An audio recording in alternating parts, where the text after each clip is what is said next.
Hello student, subject topics पर आज हम लोग पढ़ने वाले हैं चैप्टर 4 जो कि इकोनॉमिक्स की 12th क्लास से संबंधित है और यह भारतीय अर्थव्यवस्था के विकास पुस्तक से है जिसका नाम है 1991 की नई आर्थिक नीति।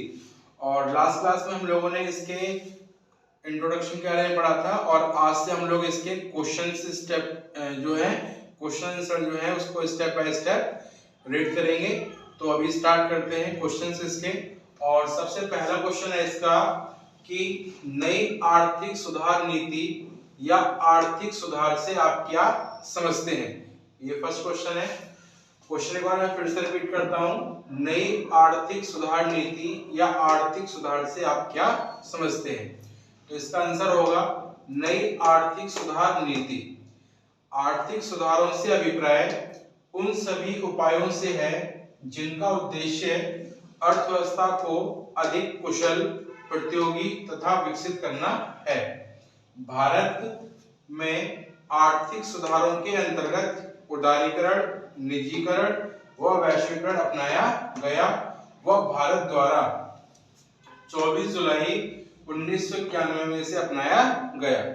इसका यह अर्थ हुआ कि 1950 से लेकर 1990 तक हम लोगों ने जो विकास की रणनीति अपना रखी थी उससे भारत को काफी हानि हुई, जिस कारण से 1991 में भारत सरकार के द्वारा अपने उद्योगों का विकास करने के लिए और अर्थव्यवस्था को पटरी पर लाने के लिए औद्योगिक क्षेत्र में व्यापक स्तर पर परिवर्तन किए गए, जिससे जो पहले से व्यवस्था चली आ रही थी उसको हटा के नई प्रकार की व्यवस्था को लाया गया और आर्थिक क्षेत्रों में किए गए इतने व्यापक स्तर पर सुधारों को ही नई आर्थिक सुधार नीति कहा जाता है, जिसके अंतर्गत अर्थव्यवस्था में कुशलता आए, अर्थव्यवस्था को प्रतियोगी बनाया जा सके और अर्थव्यवस्था को विकसित किया जा सके।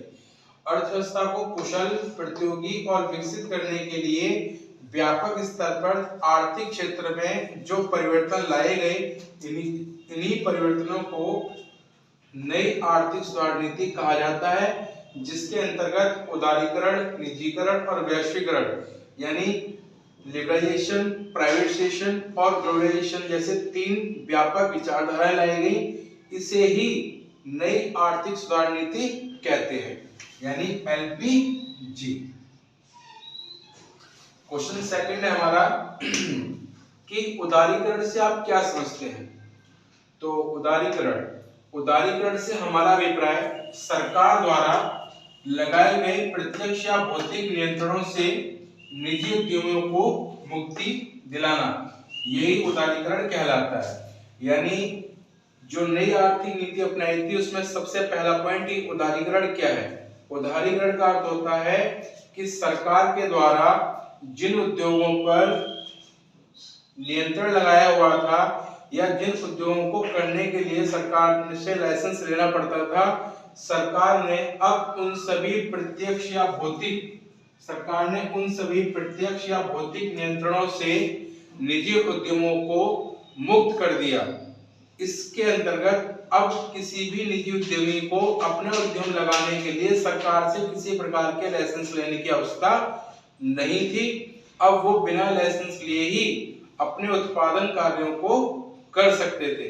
इस व्यवस्था को ही उदारीकरण कहा गया, यानी कि सरकार के द्वारा लगाए जाने वाले प्रत्यक्ष या भौतिक नियंत्रणों को निजी उद्यमों से मुक्त कराना, यही उदारीकरण कहलाई।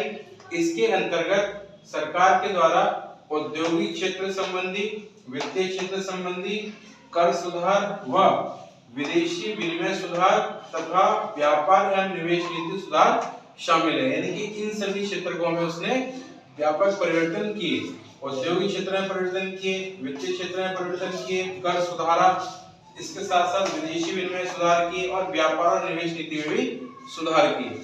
तो इन्हीं सही प्रकार के सुधारों को उदारीकरण के अंतर्गत किया गया। तो यही हमारे उदारीकरण।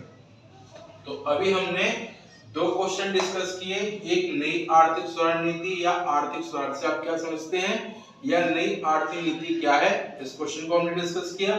और सेकंड क्वेश्चन था हमारा कि उदारीकरण से आप क्या समझते हैं। और अब इससे आगे के जो क्वेश्चन है उसे हम लोग नेक्स्ट वीडियो में डिस्कस करेंगे।